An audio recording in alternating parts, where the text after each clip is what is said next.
ఈ 11 నెలల పరిపాలనలో సంక్షేమానికి డబ్బులు లేవని ఆల్రెడీ చెప్పడం జరిగింది. కానీ అమరావతికి సంబంధించి ఏదైతే ఉందో అమరావతికి సంబంధించిన విషయంలో మటుకు ముందుకెళ్తాము 1,00,000 కోట్లతో పని అంటున్నారు. ఏం జరుగుతుంది? అమరావతి విషయంలో ఆ రోజు డూప్లికేట్ బిల్డింగ్స్ కట్టేసి ఇప్పుడు మళ్ళీ పర్మనెంట్ ఏంటండి? ఇది ఎవరికి నష్టం? అది ప్రజల మీద భారం పడటానికే ఇది చేస్తున్నారు. ఆ రోజు కట్టేది ఏదో శుభ్రం కట్టేసి మోడీ వచ్చాడు, మోదీ వచ్చి శంకుస్థాపన చేశారు, సెంట్రల్ మినిస్టర్లు అందరూ వచ్చారు, వాళ్ళ దగ్గర నుంచి ఫండ్స్ తీసుకున్నాడు. ఆ రోజే గట్టిగా ప్రజల పథకాల వల్ల ఇచ్చిన బిల్డింగ్స్ కానీ అవన్నీ కూడా కట్టుదిట్టంగా చేస్తే హైకోర్టు భవనం కూడా అలాగే ఉందండి. దాన్ని కూడా మళ్ళీ వేరే కడతారంట. ఇవన్నీ ఎవరి మీద భారం? ప్రజల మీద భారం. కాబట్టి స్ట్రిక్ట్గా పనిచేస్తుంది అంటున్నారు. ఐపీఎస్ అధికారి పిఎస్ఆర్ ఆంజనేయులు కూడా లోపల వేశారు. గతంలో పోలీస్ వ్యవస్థలో చేశారు ఆయన, పాత ప్రభుత్వాలకు అనుకూలం అంటున్నారు. సినీ నటి వివాదం ఎందుకని ఇంత బాగా పెద్దదైంది? ఆవిడ పేరు జత్వాని. అసలు సినీ నటి వివాదంలో ప్రభుత్వము జోక్యం చేసుకోకూడదు, గవర్నమెంట్ జోక్యం చేసుకోకూడదు. అదేదో ఉంటే ఆవిడ కంప్లైంట్ ఇచ్చుకుంటుంది, ఆవిడ చేసుకుంటుంది, ఆవిడ ఓను ఏదైనా ప్రాబ్లం ఉంటే. అంతేగాని గవర్నమెంట్ వాళ్ళని సపోర్ట్ చేయలేదు, ఆవిడకి సపోర్ట్ చేయలేదని వాళ్ళని అనవసరంగా సస్పెండ్ చేయడం, ఒక ఎంప్లాయీని ఇది ఐపీఎస్ ఎంప్లాయీని కూడా సస్పెండ్ చేయడం ఎంత దారుణం అండి. ఇప్పుడున్న ఐపీఎస్లు కరెక్ట్గా ఉన్నారా? ఇప్పుడున్న డీజీపీ కరెక్ట్గా ఉన్నాడా? ప్రభుత్వం ఏం చెప్తే అది చేస్తుంది. కానీ చాలా అన్యాయం అది. అన్యాయము. దానివల్ల ప్రజలే చూస్తున్నారు, పరిపాలన చూస్తున్నారు. దీన్ని చాలా వరకు ఖండిస్తున్నాం మేము మాత్రం. మనం కనుక విశాఖపట్నం వెళ్తే 99 పైసలకి ఎకరం భూమి అంట. అసలు ఎక్కడన్నా ఉందా రాష్ట్రంలో? కంపెనీలు అట్రాక్ట్ చేయడానికి ఇది ఒక ఏదైతే ఉందో ప్రచార ఆర్భాటం అంటున్నారు. నిజమేనా? అది ప్రచార ఆర్భాటమేనండి. అలా తేలిక చేయరు. ఇది ఇప్పుడు ఎక్కడో సెంటు వచ్చి 9 రూపాయలకి ఏంటండి? 90 రూపాయలుగా 9 రూపాయలకి ఏదో చెప్తున్నారు. కానీ ఎవడని ఇస్తాడా? ఇక్కడ ఇవ్వమనండి. అది ఎవరికో కట్టబెట్టి వాళ్ళు బాగుపడటానికి, కాంట్రాక్టులు బాగుపడటానికి. కానీ నువ్వు గవర్నమెంట్ బిల్డింగ్లు కట్టు అదేమో. కానీ సపోజ్ అమరావతి ఉంది, అమరావతి మళ్ళీ రీస్టార్ట్ చేశారు బిల్డింగ్స్. ఆ బిల్డింగ్స్కి అంత నష్టం, ఎన్ని కోట్లు నష్టం. అదే ప్రజా పరిపాలన కూడా సరి లేదండి. కాబట్టి ఇది గవర్నమెంట్ సరైన కండిషన్ లేదు. సెంట్రల్ గవర్నమెంట్ కూడా దాని మీద యాక్షన్ తీసుకోవట్లేదు. వీళ్ళు ఏం చెప్తే అదే. ఇదే అంశం చూసుకుంటే సార్, ఏదైతే ఉందో పవన్ కళ్యాణ్ గారి ఇలాకాలోనే దళితులపైన ఊరు బహిష్కరణ ఏం జరుగుతుంది అసలు? దళితులపైన అంత ఘోరాది ఘోరం జరిగినట్టు పవన్ కళ్యాణ్ ఇంతవరకు పల్లెత్తు మాట కూడా లేదు. కానీ అక్కడికి వెళ్ళి చూడలేదు. ఏదో శాంతియుతంగా ఏంటండి? ఒక దళిత ఎంప్లాయీ, దళిత మహిళలను కానీ పురుషులను కానీ హోటల్కి వెళ్తే టీ ఇవ్వలేదు. మీరు అంటరాని వాడని ఏంటి? క్యాస్ట్ ఫీలింగ్ పట్టుకొని లేకపోతే దేనికి ఎందుకు ఖండించారు? దళితులు అంటే ఏంటి మరి? అంత దూరంతో వాళ్ళు మనిషిలో ఎవరిని కొన్ని రక్తం కనపడుద్ది. అంతేగాని వాళ్ళని వేరే చూడటము, ఇది చూడటము అది చాలా దారుణం అండి వాళ్ళ మీద. కానీ పవన్ కళ్యాణ్ ఇంతవరకు దాని మీద యాక్షన్ తీసుకోలేదు. కానీ మరి ఏం చేస్తున్నట్టు? మాజీ ప్రభుత్వాలు ప్రజల్లోకి వచ్చి అడిగినప్పుడల్లా అరెస్టుల పర్వం కొనసాగుతుంది, లేకపోతే రెడ్ బుక్ అంటున్నారు. పథకాల గురించి అడిగితే డబ్బులు లేవంటున్నారు. మీరు అడగాల్సిన అవసరం లేదని ప్రజెంట్ ప్రభుత్వం ఎందుకంటున్నారు? పథకాల గురించి అడిగితే ఇంక డబ్బులు లేవంటారు. అది మాత్రం ముందు మాట అదే అంటారు. ఆ మాట అనకూడదు. మరి జగన్ ఎందుకని లేదు ఆ మాట? ఆ రోజులలో ఒక ప్రభుత్వాన్ని కూడా విమర్శించేది కాదు నేను. ఇప్పుడు ఎవరైనా ఏదైనా పథకం కావాలన్నారనుకోండి, పథకం గురించి కరెక్ట్ చెప్పాలా. ఏమండి ఈ నెల ఇస్తాం, వచ్చే నెల ఇస్తాం. ఆర్టీసీ డిపో ఫస్ట్ ఎక్కగానే ఫస్ట్ సంతకం పెట్టాను. కరెంటు విద్యుత్ ఛార్జీలు ఎంత పోయిన సంవత్సరం బిల్లులు కూడా విద్యుత్ ఛార్జీలు మళ్ళీ వేస్తున్నారు బకాయిలు. వాళ్ళని అడిగితే ప్రభుత్వం నిర్లక్ష్యం వల్ల అలా జరుగుతుందని ప్రభుత్వ ఎంప్లాయీసే చెప్తున్నారు. కాబట్టి దాన్ని కూడా మేము కూడా ఖండిస్తున్నామండి. ఎలా ఉంటుంది సార్? 4 ఏళ్ళ భవిష్యత్తు అంధకారమేనా, లేకపోతే పథకాలు అలాగే కబుర్లు చెప్పు గడిపేస్తారా? పోయినసారి ఇప్పుడు 4 ఏళ్ళు అంటే ఇప్పటికే 9 నెలలకే పథకాలు లేవు ఇంతవరకు. ఇక 4 సంవత్సరాల పరిపాలన ఎలా ఉండదో మీరే చూస్తారు. కాబట్టి ప్రజా పరిపాలన ప్రజలకు అవసరమైనవి ముందు సమకూర్చాలా. రేటు గురించి ఎవరు అడగట్లేదు. ముందు బస్సు ఫ్రీ, స్త్రీలకు ఫ్రీ సర్వీస్ అదే హైదరాబాద్లో జరుగుతుంది. మరి మీరు ఎందుకు చేయలేకపోతున్నారు? పిల్లలకు రీఎంబర్స్మెంట్ ఇంతవరకు లేదు. ప్రతి పిల్లల్ని ఉద్యోగం కానీ ఏదైనా కానీ మంచి జాబ్ చదివించి మంచి జాబ్గా ప్రయోజకం చేయాలని తల్లిదండ్రులు ఆశ ఉంటుంది. కానీ ఏం పెట్టి చదివిస్తారు? పొలాలు చూస్తే సరైనది లేదు, వాళ్ళకి సబ్సిడీ లేదు, ఏమీ లేదు.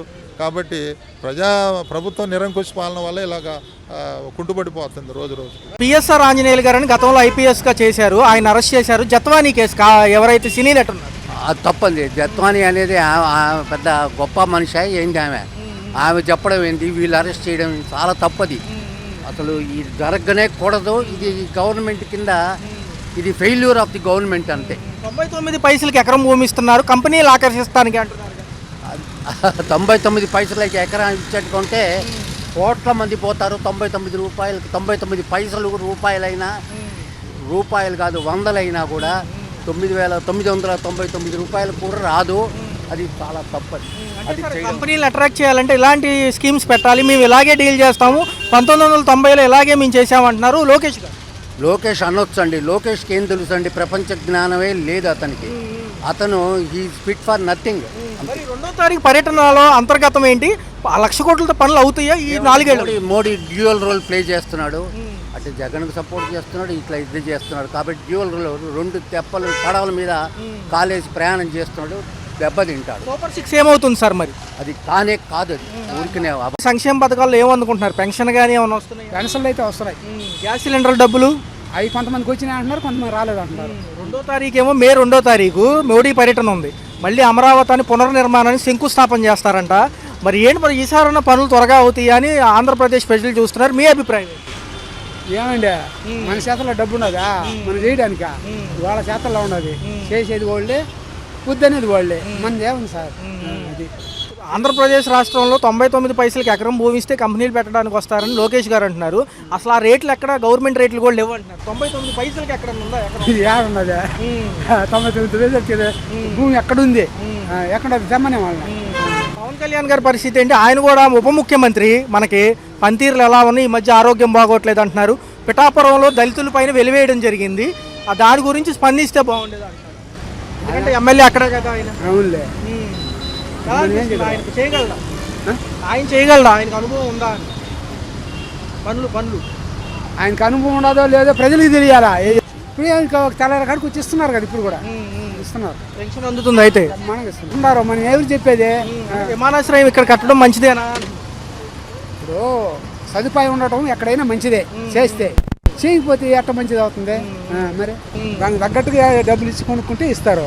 ఏదో పాలు వేస్తాం, 10 రూపాయలు ఇస్తాం, నాకు ఇచ్చిందంటే వాళ్ళు ఎట్టేస్తారు, వాళ్ళు బతకద్దా మరి? మరి ఎలా ఉంటుంది? 4 ఏళ్ళు భవిష్యత్తు మంచిగా ఉంటుందా? కంపెనీలు వస్తాయా?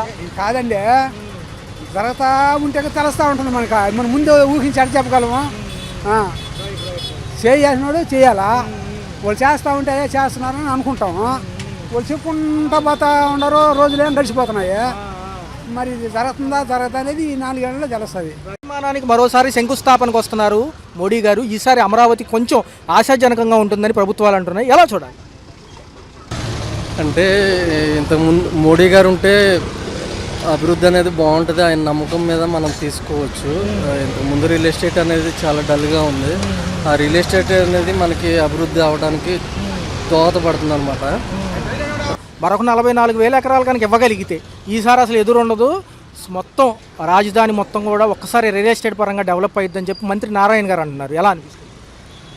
అవునండి, ఇంటర్నేషనల్ అది మనకి స్టేడియం ఒకటి, ఇంకా మనకి ఎయిర్పోర్ట్లు ఇవన్నీ వస్తే మనకి చాలా బాగుంటుంది. ఇప్పుడు గన్నవరం ఉంది కానీ అది కూడా మనకి చాలా చిన్నది, ప్లేస్ కూడా లేదు.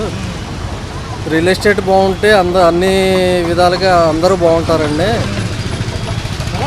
పవన్ కళ్యాణ్ గారు డిప్యూటీ సీఎం, ఆయన పనితీరు ఎలా ఉంది? చాలా వరకు నేర్చుకుని వచ్చి అన్ని పనులు చేస్తున్నట్టుగా ఉన్నారు. ఆయన కూడా ఆశాజనకంగా ఉంటున్నారు కదా. ప్రజల్లో ఉంటే బాగుంటుందండి. మాకైతే ఆయన పరంగా అయితే సంతృప్తి లేదు. కానీ హిందూ తత్వాన్ని అతను చేసే విధానం మాకు నచ్చట్లేదండి. అంటే గెలవక ముందు ఒకలాగా గెలిచాక ఒకలాగా అట్లా ఉండటం అనేది కరెక్ట్ కాదండి. ఆయన నియోజకవర్గంలో దళితుల పైన ఏదైతే జరిగిందో దాని గురించి కొంచెం అసలు ఏం జరిగింది? ఇప్పుడు అక్కడ పిఠాపురం పవన్ గారి నియోజకవర్గంలో దళితులపై ఇట్లా జరిగిందండి. అక్కడ ఏం జరిగిందంటే ఆ ఊర్లో ఒక ఎలక్ట్రీషియన్ కరెంట్ షాక్తో చనిపోతే డబ్బులు అడిగారంట. డబ్బులు అడిగిన దానికి దళితుల్ని ఇట్లా వెలేయటం అనేది కరెక్ట్ కాదండి. ఇప్పుడు మనం ఇంత అభివృద్ధి అయ్యి ఇంతకాలం ఈ సమాజం మనం 2025లో ఉండి కూడా మనం ఇట్లా ఈ కుల చూపించుకున్నాం అంటే మనంత దౌర్భాగ్యులు అంటూ ఎవరు ఉండరు. అది కరెక్ట్ కాదండి. ఇంకా ఇలా ఇప్పుడు కులాలు వద్దంటారు, రిజర్వేషన్లు ఉంటే మళ్ళీ రిజర్వేషన్లు ఉన్నాయని చెప్పి ఏడిచ్చేస్తారు. మరి కుల పిచ్చి అనేది మాత్రం వదలరు. మరి అది కరెక్ట్ కాదు కదండి. సో తదుపరి అంశాల్లోకి వెళ్తే అలా అమరావతి పోలవరం 3 ఏళ్ళు తొలిదశ పనులు పూర్తయితే మంచిగా ఇండస్ట్రీలు కంపెనీలు వస్తాయి అంటున్నారు. సో ఆశలు పెట్టుకోవచ్చు ఈసారి? తప్పకుండా అండి, అభివృద్ధి అనేది మాత్రం పక్కా జరుగుతుంది. ఎందుకంటే చంద్రబాబుని నమ్మి బాబు గారిని నమ్మి చాలామంది పెట్టుబడులు అయితే పెడతారు. అది మాత్రం 100% చెప్పగలను. ఎలా ఉండబోతుంది? ఒక పక్కేమో 99 పైసలకి ఎకరం భూమి అంటున్నారు, వార్తల్లో కూడా అదే హడావిడి. కంపెనీలు అట్రాక్ట్ చేయాలంటే ఇలాంటి స్కీములు ఉంటే మంచిదంటారు. ఫైనల్గా చూస్తే ఎలా ఉంది? 4 ఏళ్ళు భవిష్యత్తు ఉంది. మాజీ ప్రభుత్వాలు ఏదైనా ఫామ్లోకి వస్తాయి. జగన్ గారు కూడా ఒక పక్క మళ్ళీ ప్రజల్లోకి వస్తానంటున్నారు. జగన్ గారు కూడా ప్రజల్లోకి వస్తే బాగానే ఉంటుందండి. రాజకీయాల్లో పోటీతత్వం ఉంటే బాగుంటుంది. కాబట్టి ఇప్పుడు జగన్ గారు ప్రజల్లోకి రావడం వల్ల ఏంటంటే వీళ్ళకి కూడా మళ్ళీ భయం అనేది ఉంటుంది, టీడీపీ వాళ్ళకి కూడా. కాబట్టి జగన్ గారు జనంలో రావాలి, పోటీతత్వం ఉండాలి, మన రాష్ట్రం అభివృద్ధి చెందాలి. బడ్జెట్లో ఉందనేది ఎంత వాస్తవం అయినప్పటికీ కూడా సంక్షేమ పథకాలు లేట్ అవడం వల్ల ఏదో ఎవరైనా ఇబ్బంది పడుతున్నారా? సంక్షేమ పథకాలు ఇచ్చి రాష్ట్రాన్ని అధోగతి పాలు చేస్తుంది. అసలు ఎలా ఉండబోతుంది? రాబోయే కాలంలో 4 ఏళ్ళు వ్యవధి ఉంది. రేపు పునర్నిర్మాణానికి మోడీ వస్తున్నారు మే 2వ తారీఖు. అమరావతికి మరొకసారి శంకుస్థాపన చేస్తామంటున్నారు. 1,00,000 కోట్ల పనులతో 3 ఏళ్లలోనే అవజేస్తామంటున్నారు. 40% అది ఖచ్చితంగా జరిగింది బాబు. ఏం మరి 99 పైసలకి ఎకరం భూమి అంటున్నారు, నిజమేనా? విశాఖపట్నంలో కంపెనీలు ఆకర్షించాలంటే మేము ఇలాగే చేస్తామంటున్నారు లోకేష్ గారు. నిజంగా 99 పైసలకి ఎకరం భూమి ఉందా? లేదు, మరి ఎందుకు ఆ వార్తలు వస్తాయి? అది తప్పులే. కానీ అసలు ఏదైనా ఒక 10 ఏళ్ళ పాటు బాబు గారు ప్రభుత్వంలో ఉంటే రాష్ట్రం అభివృద్ధి అయింది. అంతకు తప్పితే ఏరే మార్గం లేదు. ఏంటి మరి లిక్కర్ స్కామ్ గురించి కూడా అరెస్టులు చేస్తున్నారు. విజయసాయి రెడ్డి గారు మాజీ ప్రభుత్వానికి యాంటీ అయిపోయారు. జరిగిన విషయాలన్నీ చెప్పేయడం జరిగింది. ఆయన్ని లోనేస్తానని ఆయన భయం పట్టుకొని రాజీనామా చేశాడు. ఏదో నా జోలికి రాకుండా ఉంటారని, అంతే. ఏంటి పిఠాపురంలో ఏదో జరిగింది, దళితులను వెలేశారు ఊరి నుంచి అంటున్నారు, నిజమేనా? ఏం లేదు బాబు, వస్తుంది ఆయన్ని. మరి నెక్స్ట్ చూసుకుంటే మరొక అంశం చూసుకుంటే ఎలా ఉంది? మాజీ ఐపీఎస్ అధికారి పిఎస్ఆర్ ఆంజనేయులు గారు గతంలో చేశారు. ఆయన కూడా రిమాండ్లోకి వచ్చారు సినీ నటి కేసులో. ఎలా ఉంది? చూసే ఉంటారు, నిన్న వార్తల్లో కూడా అయ్యేం పెద్ద చూడలేదు కానీ అయ్యా నేను. మరి 4 ఏళ్ళు ఉంది, లాస్ట్ భవిష్యత్తు ముందుకెళ్తుందా? పిల్లలకు ఉద్యోగాలు వస్తాయా ఈసారి? గ్యారంటీగా యువతకి ఉద్యోగాలు రావాలి. లోకేష్ పట్టుదల అదే అసలు. తదుపరి ప్రభుత్వ పనితీరులు ఎలా ఉన్నాయి? పవన్ కళ్యాణ్ గారు ఎలా ఉన్నారు? ఆయన పనితీరు ఆయనేమో కానీ బాబు గారు ఉండాలి, రాష్ట్రం అభివృద్ధి అవ్వాలి, అంతే. హైదరాబాద్ తరహాలోనే మంచి మంచి ఐకానిక్ బిల్డింగ్లు అంటున్నారు. అంతర్జాతీయ విమానాశ్రయం కూడా వచ్చిందంట. ఈ 4 ఏళ్ళు ఇప్పుడు ఎక్కింది సంవత్సరం కూడా అవలా, ఇంకా 4 సంవత్సరాలు ఉంది చేస్తే. ఇప్పుడు తొందరపడితే ఎట్లా అసలు? జగన్ గారికి ఏమైనా అవకాశం ఉందా మళ్ళీ అంటున్నారు? ఏముండదు బాబు, భలే పనులు అవన్నీ పిచ్చి మాటలు.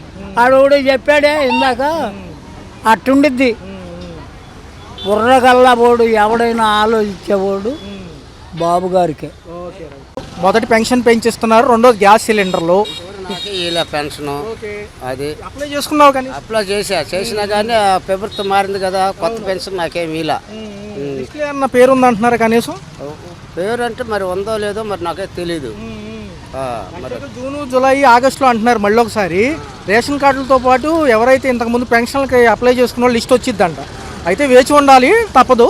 మరి ఎలా ఉంది రోడ్ల వ్యవస్థ? ఎలా ఉంది? 11 నెలలు అవుతుందిగా. రోడ్ల వ్యవస్థ పర్లేదండి, రోడ్లు బాగానే ఉంటున్నాయి. కొత్త రోడ్లు మళ్ళీ వేస్తున్నారు, అంతా బాగానే ఉంది. ఈ ప్రభుత్వం మారినాక ప్రభుత్వం చేసే పనులన్నీ కూడా బాగున్నాయి. అది తదుపరి ఎలా ఉండబోతుంది? 4 ఏళ్ళలో కూడా మరి అమరావతి పోలవరం అయితే మనం అంతా సస్యశ్యామలంగా ఉండొచ్చని మంత్రి గారు అంటున్నారు. ఈ ప్రభుత్వం కనుక ఇలాగనే కొనసాగితే ఇంకా బ్రహ్మాండంగా జరిగిద్ది. రాజధాని మొత్తం మన 13 జిల్లాలు కూడా ఏ క్లాస్ నెంబర్ 1గా ఉంటాయి. అది మరి ప్రజల్లోకి రావడానికి మాజీ ప్రభుత్వాలు కసరత్తు చేస్తున్నాయి. మరి 4 ఏళ్ళ సమయం ఉంది, నమ్ముతారా వాళ్ళని నమ్మి కొంతమంది ఒకలా ఏమన్నా డబ్బుల కోసం ఏమైనా ఆశపడి వాళ్ళకి ఎత్తే ఓట్లు తప్పనిచ్చి మిగతా తెలిసినోడు మటుకు ఎవరో ఓట్లు వేయరు. అది నేను గ్యారెంటీ ఇస్తా. సంక్షేమం అందించినట్లు మేమే మొదట ఉన్నామంటున్నారు వాళ్ళు. మరి సంక్షేమం బాగా చేసిన పనిలో మేమే మొదట ఉన్నామంటున్నారు. చంద్రబాబు ఏది రాజధానిలో అప్పుడు చాలా తాడపల్లి ప్యాలెస్లో కూర్చొని బయటకు రాకుండా ఏం పని చేశాడు? ఏం చేయలేదు కదా. ఇప్పుడు అన్నీ కూడా బయట వాళ్ళు చూసుకున్నారు, అంతేగాని ఆయన ఏం చూడాల. బయట వాళ్ళు చూసుకున్నారంటే ఎవరంతటా వాళ్ళు ఎక్కడ ఏడ మింగి కూర్చున్నారు. మరి అది ఇంకేముంది వాళ్ళు చేసే పనులు? పవన్ కళ్యాణ్ గారు తిరిగట్లు ఎలా ఉన్నాయి? ఆయన ఉప ముఖ్యమంత్రి మనకి. ఇంకొకటి, ఆయన సినిమా యాక్టర్ నుంచి మానేసి మన రాజకీయాల్లోకి వచ్చినాక ఆయన చేతనంత వరకు ప్రజలకు న్యాయమే చేస్తున్నాడు కానీ అన్యాయం ఏం చేయాల. ఇప్పుడు కూడా ఆయన పోట్లాడుతున్నాడు ఇంకా న్యాయం కోసం ప్రజల మీద. అది గతంలో లిక్కర్ అడ్డగోలుతనంలో కేసులు అవుతున్నాయి. ఒక పక్క వాళ్ళ మాజీ ప్రభుత్వాలు ఇప్పుడు కూడా ముందే ఉన్న రేటు పెంచే ఉన్నారా, పెరుగుతుందా? ఇంకా రేట్లు పెంచడానికి ఏముంది, ఆడ పెంచడానికి ఏమీ లేదు. మామూలుగా ఎప్పుడు రేట్లే కొనసాగుతుంటాయి. అది ఎలా ఉంటుంది మరి? భవిష్యత్తు బాగానే ఉంటుంది అంటారు ఈసారి భవిష్యత్తు ఇదే ప్రభుత్వం కనుక అట్నే ముందు కొనసాగితే మటుకు ఇంకా బ్రహ్మాండంగా ఉండిద్ది. అది